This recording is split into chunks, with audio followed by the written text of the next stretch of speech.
capítulo de número 27. Nós não vamos ler porque a gente leu bastante, né? E o tema era a casa de Isaac, Rebeca e seus 2 filhos, Jacó e Esaú. E nós demos uma base, né, sobre a casa de Abraão e depois falaríamos sobre Isaac e Rebeca.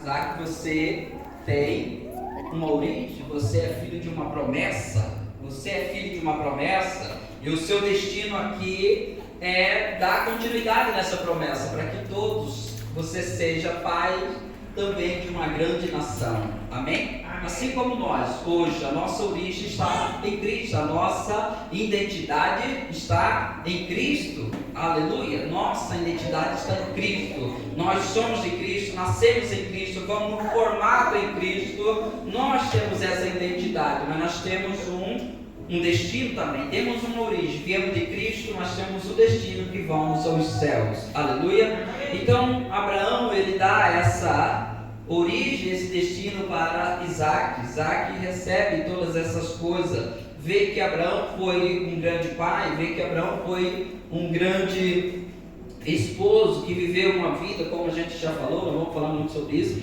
a gente já falou que ele viveu uma vida extraordinária com a sua esposa. Ele não deixou problemas por se resolver, mas resolveu todas as coisas, colocou verdadeiramente a casa em ordem. Amém? Como vocês sabem que tem na Bíblia, né? Coloca a sua casa em ordem, porque você vai morrer, dizendo para Ezequias, né? Mas ele clamou ao Senhor e teve solução por mais um tempo, até que colocasse a casa em ordem. Então Abraão colocou-se a casa dele em ordem. Então Isaac agora recebe a tenda, recebe as promessas, recebe a bênção de Abraão, e agora ele já tem a sua esposa, que é Rebeca. Quando dissemos que Abraão pediu para que o seu servo fosse buscar e que trouxesse, prometesse que traria uma esposa lá da linhagem, da família de Abraão, e ele foi orando, foi no propósito, buscando ao Senhor, e Deus então o abençoou e ele trouxe Rebeca. Agora Rebeca casa-se com Isaac e eles vivem esse momento extraordinário. As 2 pessoas são de Deus. Obviamente que estamos falando de um casamento na perspectiva cristã. Os 2 são de Deus, os 2 têm fé, vivem uma vida extraordinária. Talvez se olhasse para essas 2 pessoas, era como se Abraão fosse um homem da fé, e como era, mas um homem já velho, mas não perdeu a fé, mas agora parece que passa esse bastão para aquele que está descansado, como aquela corrida, né, que as pessoas estão correndo, chega o outro, pega o bastão ali e segue em frente. Se olhasse para ele, diz aquelas 2 pessoas, um motorzinho que está fervendo, andando em fé, olhando para eles, era uma coisa extraordinária. Mas algo aconteceu, eles observou que também agora Rebeca era estéril também, e ela não podia dar filho. Então os 2 se unem nesse propósito e entendem que eles são pai de geração, então ela precisa dar filho, ela precisa ter filho. Então eles vão orar, buscar o Senhor, e o Senhor então ouve a oração deles e concede.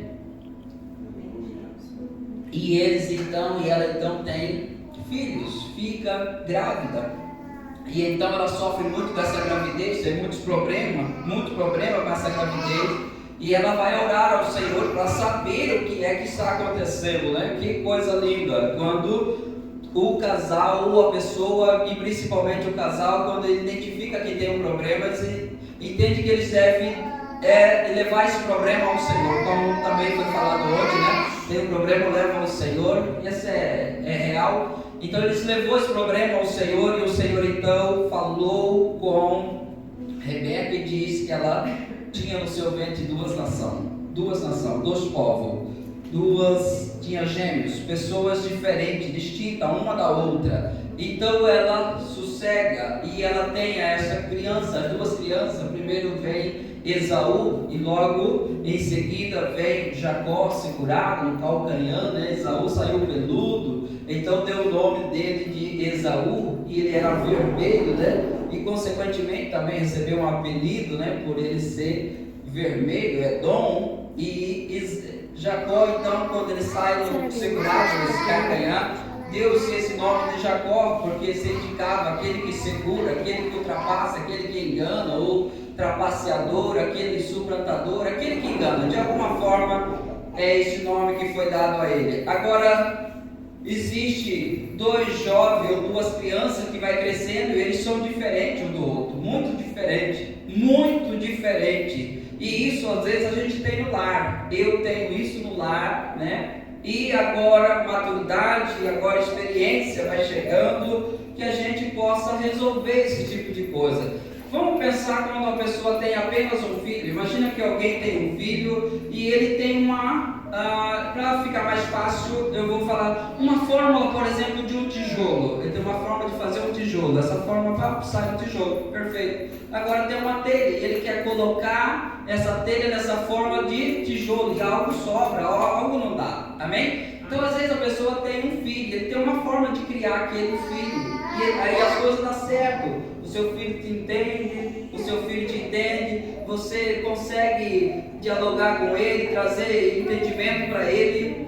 mas de repente você tem outro filho e eles são completamente diferentes. E eu não busquei a Deus porque eu já tinha uma base para criar, mas eu não entendi que esse é diferente. Eu preciso de uma graça a mais, eu preciso de uma sabedoria a mais para lidar com essa situação. Mas como eu tenho uma forma, desculpa a expressão, uma forma do tijolo, eu recebi um que é como uma telha, é só uma forma, tá? Não leva mal.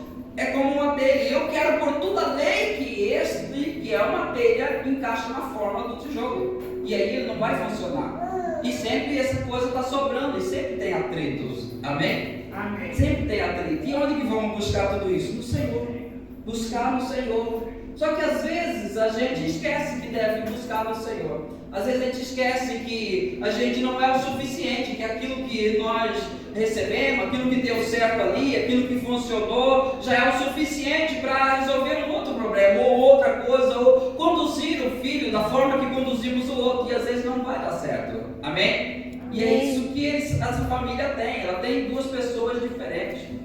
Uma outra coisa que eu sempre falava, pensava comigo, e lendo isso eu vi que não é verdade. Eu sempre pensava que as pessoas que eram iguais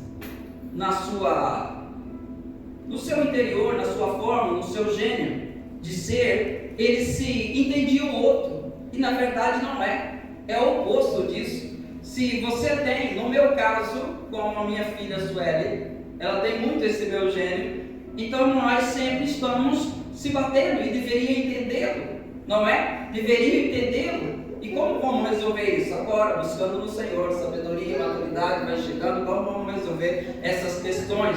Mas o bom é que quando você, desde o seu filho é pequeno, você já tem essa maturidade ou esse entendimento de ir buscar no Senhor, sabedoria para lidar com isso, antes que isso chegue maior e que ele começa a ser afetado, começa a ter ferida no seu coração, começa a ter raiz de amargura, mágoa, decepções por causa da vida que foi se batendo. Se você procura agora, enquanto seu filho é pequeno, buscar o Senhor, Senhor, eu preciso que o Senhor me dê sabedoria para educar essa criança, eu preciso que o Senhor me dê sabedoria para que eu passe uma mensagem de pai, para que eu passe uma visão de pai, uma visão que ele terá até mesmo do Senhor. Você busca essa sabedoria no Senhor para que no momento certo ela vai se encaixar e não vai precisar de você depois estar curando ou buscando o Senhor para curar traumas que foram criados por causa desse debate.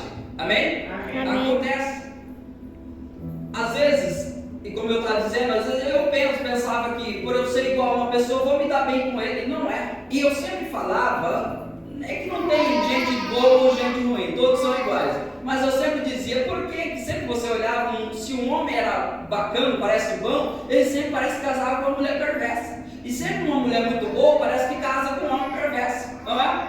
E eu sempre pensava assim, por que não pegou o bom com o bom e o ruim com o ruim? Né? Aí veja o que ia acontecer, né? Veja o que ia acontecer. Então, exatamente. Então, quando a gente pensa que se um filho é idêntico a você, a sua personalidade, você precisa buscar muito a Deus para você conseguir manter isso.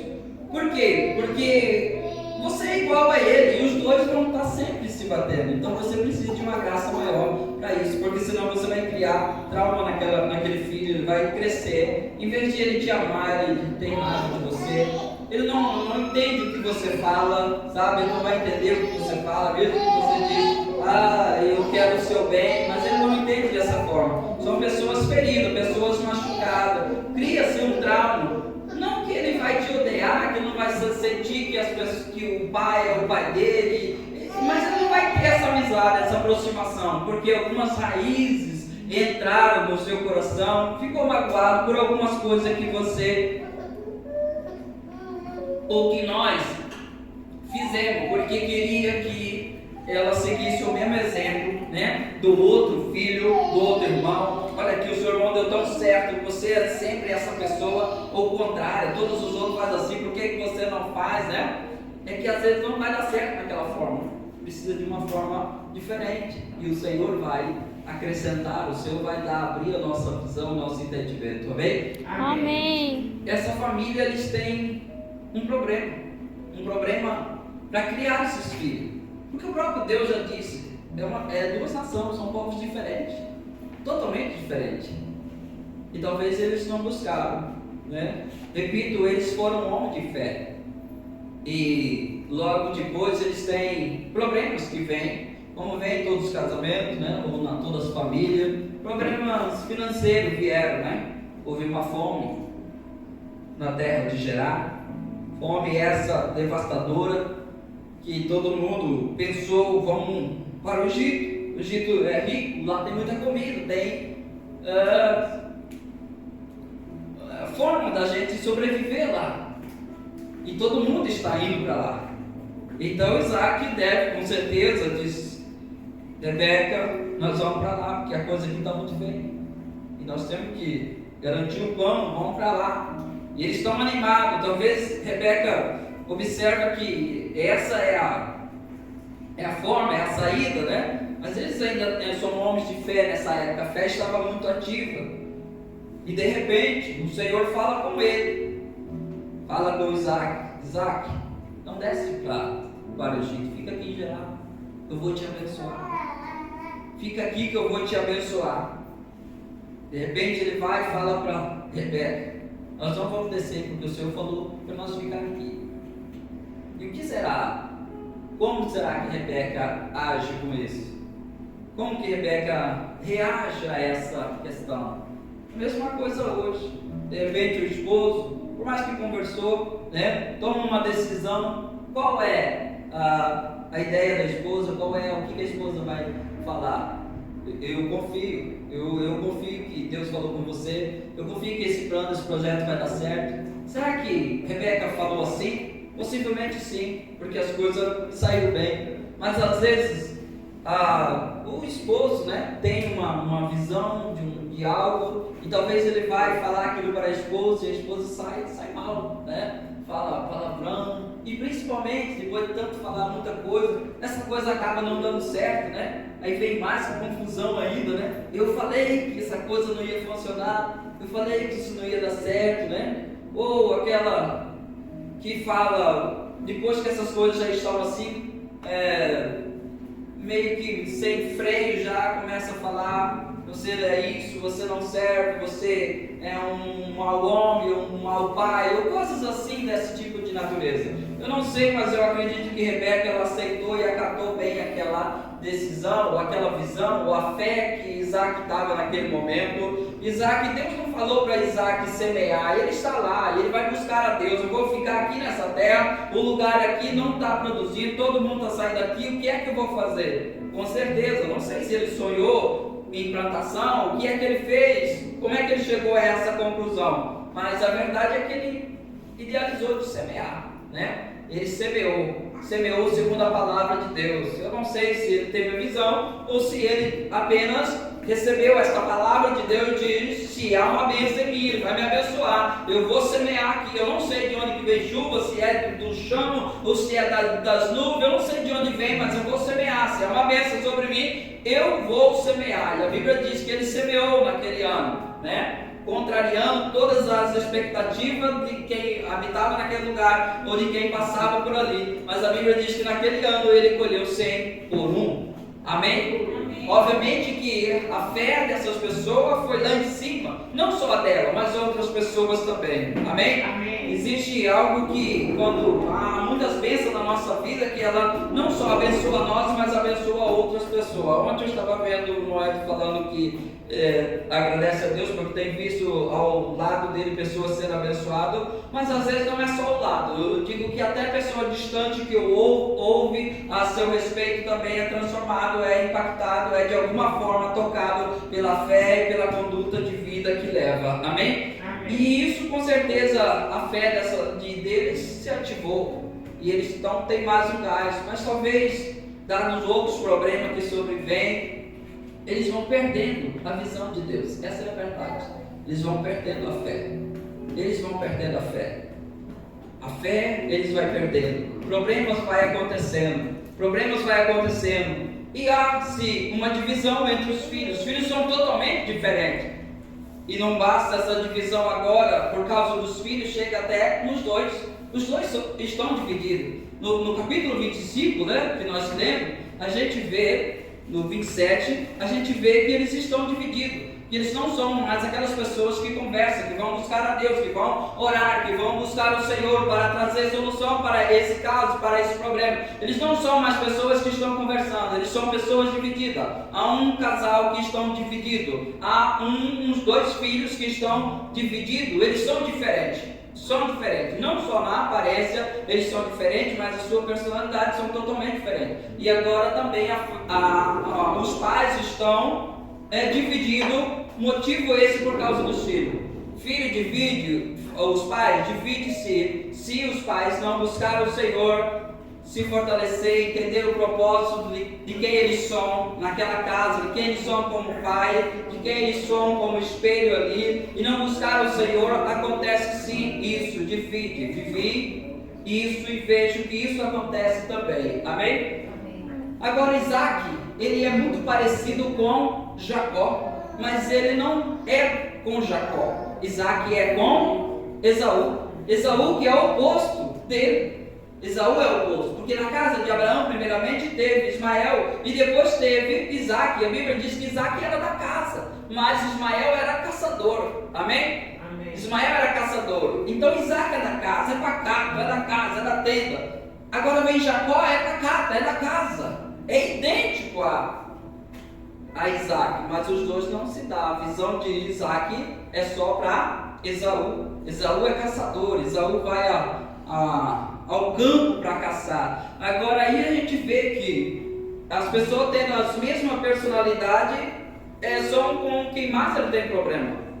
E às vezes na nossa vida, no nosso casamento, principalmente, como eu digo, maturidade vai chegando, sabedoria vai chegando, a gente vê que às vezes tem coisas. Eu vejo que existem coisas agora na nossa família, na nossa casa, com os nossos filhos, que talvez eu não tenha condição de resolver, mas a minha esposa ou a sua esposa tem a condição, tem a palavra certa para resolver aquilo.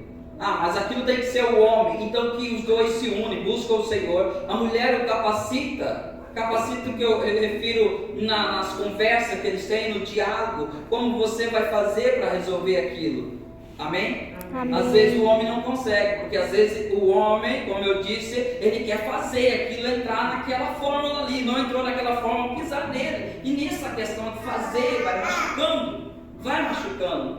E quando isso acontece, de repente não há essa comunhão entre o esposo e a esposa, começa a se ferir. A esposa quer cuidar dessa pessoa que é diferente, ela entende realmente, às vezes ela entende, isso acontece.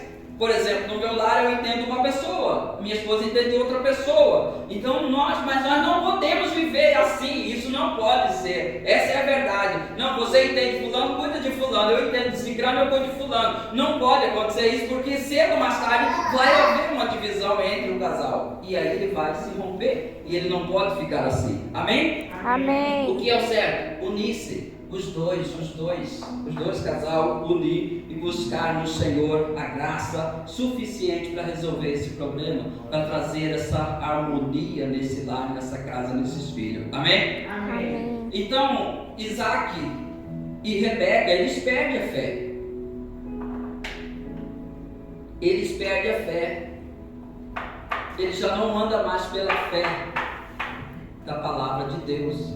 A fé que seu pai, seu sogro passou para ele. A fé da promessa, eles não vivem mais.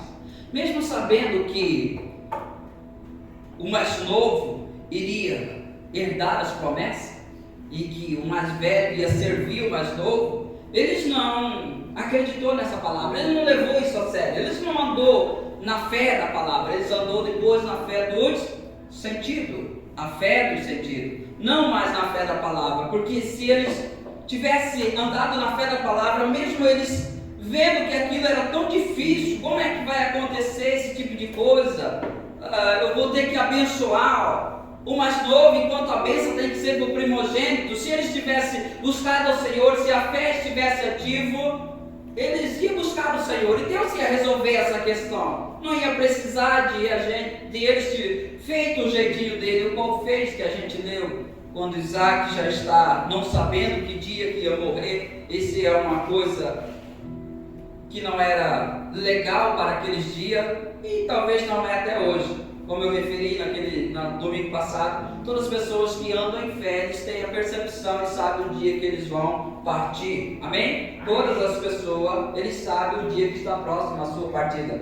Então ele já não anda mais na visão da fé, da palavra do Senhor. Ele está dizendo, está desesperado: eu preciso abençoar você, Esaú, eu preciso abençoar você, eu preciso. Mas agora você vai ao campo e mate uma caça, prepara daquele jeito que eu gosto, traz para mim, eu vou saborear e eu vou te abençoar. Amém? Amém. A preocupação dele agora é mais com o alimento, com aquilo que ele pode saborear, e não tem mais preocupação com aquilo que Deus já havia falado para ele tempos atrás. Falaram para os dois, né? Tem duas pessoas, dois povos, e o mais velho vai servir o mais novo. Ele não estava mais pensando esse tipo de coisa. Ele não estava vivendo isso. Ele estava vivendo já uma fé do sentido. Alguma coisa, eu preciso fazer alguma coisa. Então ele fala para Isaac, para Esaú ir ao campo. E aí a gente lê o texto que Rebeca escuta a conversa, né? E diz: eu escutei seu pai falando que hoje vai abençoar Esaú. E ele já saiu para caçar a caça. Vai depressa, né? Vai depressa, pega 2 cabritos. Eu vou fazer uma comida do jeito que ele gosta. Veja o tanto que ela é boa cozinheira. E de repente ela não estava fazendo mais alimento para ele, né? Estavam divididos, porque ela estava literalmente cuidando apenas de Jacó, enquanto Isaac estava inteiramente virado a sua cabeça para Esaú e não para Jacó. E ela faz de um cabrito, né, parecer uma caça, né? Faz uma comida muito boa, seria muito boa cozinheira, né?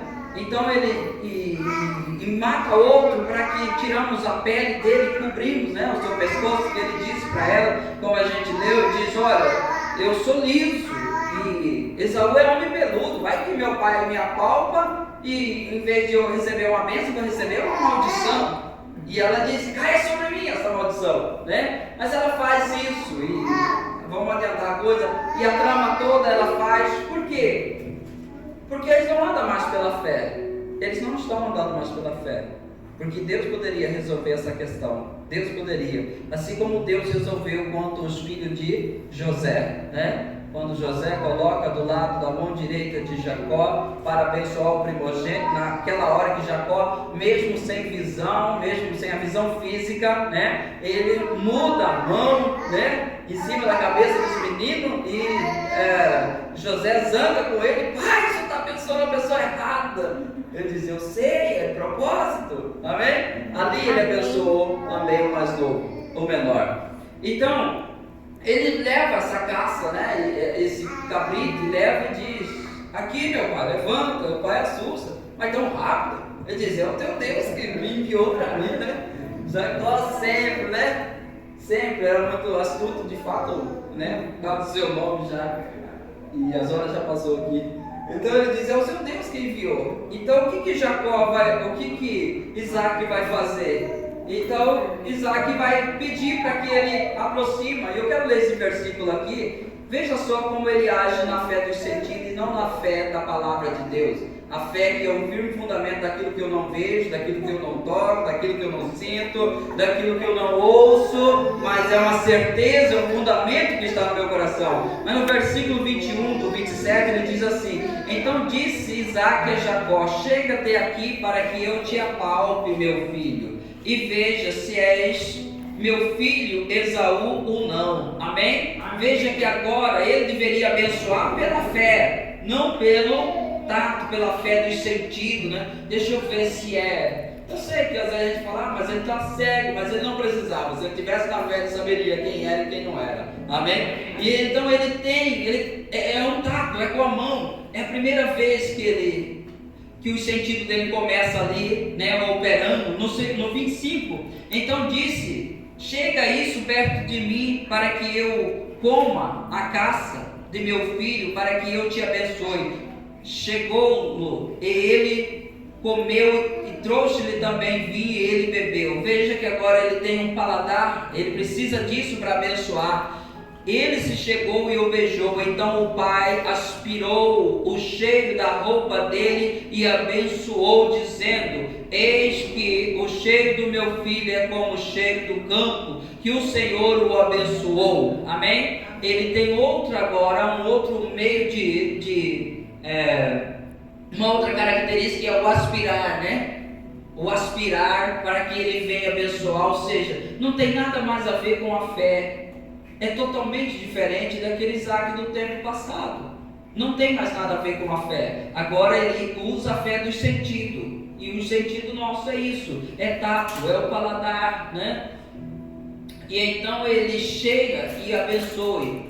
Deus se dê do orvalho do céu e da exuberância da terra a fartura do trigo e do mosto, e sirva-te povos e nação te reverencie, sede Senhor de teus irmãos, e os filhos de tua mãe se curvam a ti. Maldito seja o que te amaldiçoar e bendito o que te abençoar. Amém? Glória a Deus. Ele abençoa, mas não com uma fé bíblica, com uma fé da palavra. É aquilo que ele está. Veja que é errado, né? É errado o que ele estava fazendo.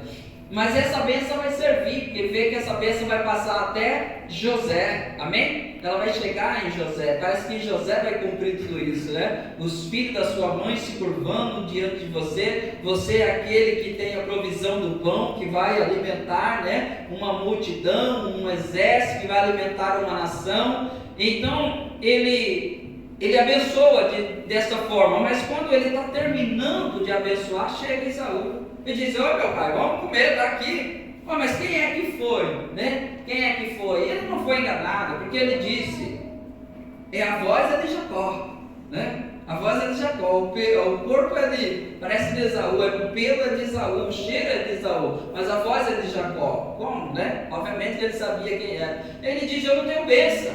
E ele, a melhor dizendo, o Esaú chega: aqui meu filho, mas diz: quem é que eu abençoei? Resumindo, que as horas estão passando, ele diz: mas meu pai, se eu tenho uma bênção ainda para mim? Ele diz: eu não tenho uma bênção, o que eu vou fazer? Eu não tenho uma bênção.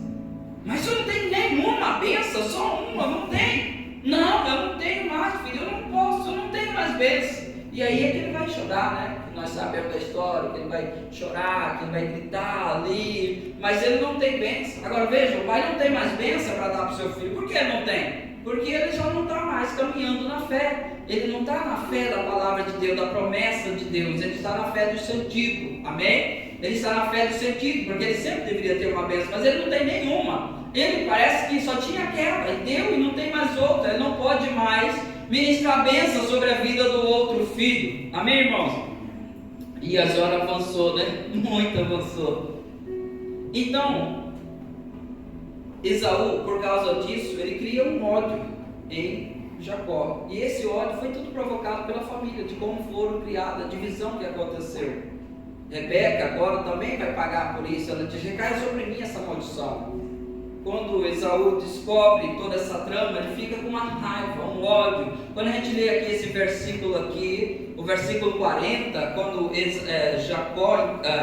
Isaque então vai falar que não tem mais bênção, e ainda libera uma coisa terrível para ele, o 40, diz: viverá da tua espada e servirá teu irmão. Quando, porém, te libertares, sacudirá o seu jugo da sua cerviz. Ou seja, ele estava já com o coração enraizado, com raiz de amargura, e nesse momento ele estava preso, ele está algemado. Ele está algemado pela vida, ele não tem liberdade para ser abençoado, tocar o coração de Deus, porque ele está preso em amargura. Mas o pai dele ainda diz: quando você se libertar, você vai sacudir esse jugo, ele vai cair de você. Mas ele não quer deixar de odiar o seu irmão. O ódio dele vai crescer mais. No versículo 41 ele diz: passou Esaú a odiar a Jacó por causa da bênção com que seu pai o tinha abençoado, e disse consigo: vem próximos dias do luto por meu pai, então matarei a Jacó, meu irmão.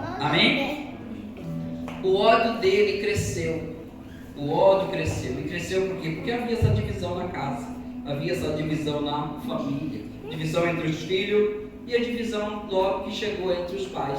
Mas aqui, logo mais à frente, no 28, a gente vai ver que a fé vai voltar para o coração de Isaac e de Rebeca. Os dois agora se unem novamente, eles vão orar ao Senhor, ele busca a Deus, e agora no 28 parece que a bênção verdadeira vai sair para a vida de Jacó. Agora Isaac então vai abençoar e vai dizer: você será uma bênção, que as bênçãos de Abraão recaem sobre você, você será bendito, você vai multiplicar, você será pai de nação. Ele volta para a palavra para abençoar, ele volta para as promessas para abençoar, e ele abençoa. E a Bíblia diz que Esaú, vendo que agora novamente Isaac abençoa Jacó, ele fica ainda com raiva, porque Jacó disse: filho, você deve ir para uma terra longe. A sua mãe disse: você deve ir para a sua terra longe. Os dois estão agora em acordo que ele deve ir para uma terra longe, deve ir para os parentes da mãe dele e procurar ali uma esposa. Então Esaú está vendo aquilo, e quando ele vê que que Jacó é abençoado e que ainda está obedecendo o seu pai, e ele viu que o seu pai não tinha aquelas moças daquele lugar como boa para casamento, então Esaú agora ele vai procurar aquelas moças, vai buscar casamento com aquelas moças, e a Bíblia diz que era só para provocar, para ferir o coração de Rebeca, para ferir o coração do seu pai Isaac. Amém? Veja que é isso que acontece. Nós, às vezes, quando lidamos com essa situação, a gente anda: nossos filhos são rebeldes, mas eles são feridos, pessoas que foram feridas, e agora ele procura tudo aquilo que entristece a gente para ele fazer. Amém? Eu vejo isso, tudo aquilo que mais o seu pai detesta, eles querem fazer aquilo para alfinetar, para machucar o seu coração, para machucar o coração daquele pai, até que todos então, hoje principalmente, tendo a oportunidade, se trata, o Espírito Santo vem, cura todas as pessoas, converte o coração desse pai ao filho, converte o coração desse filho ao pai, e todos então podem voltar a uma família feliz, assim como o Senhor idealizou para todos nós, a família que vive pela fé. Amém? A família que vive pela fé. Se tem alguém aqui, por exemplo, que passou por isso, que hoje já está mais maduro, sabe que seu filho sempre fazia aquilo que você não gostava, e porque ele é igual a você, os outros deu certo, os outros nunca te deu trabalho, mas sempre teve aquele que te deu trabalho, ele é igual a você, e sempre ele fazia aquilo que você não gostava, e ele fazia simplesmente para te provocar. Por quê? Porque ele é uma pessoa ferida, tem amargura no seu coração. Esaú estava ferido, amargura no seu coração, diz: isso aqui meu pai não gosta, então é isso que eu vou fazer, e fazia as coisas, até que essas pessoas vieram morreu Isaac. Rebeca pagou caro, porque quando ela manda o filho Jacó ir, ela nunca mais pôde encontrar o seu filho, ela nunca mais viu o seu filho. O seu filho estava junto com Labão, o seu tio, e ela veio perecer, ela morreu, ela nunca mais viu o seu filho. Amém? Mas ela desejou isso, ela disse: você vai para lá, até que o seu irmão para de ficar bravo com você, porque eu não quero perder os 2 filhos. Mas acabou perdendo. Amém? Perdendo não para o mundo, porque Jacó recebeu a bênção, Jacó teve a posteridade que veio de Abraão, e foi uma bênção, o qual nós desfrutamos até hoje também. Amém, irmãos? Louvado seja Deus, horas passou. Vamos se colocar de pé em nome do Senhor Jesus.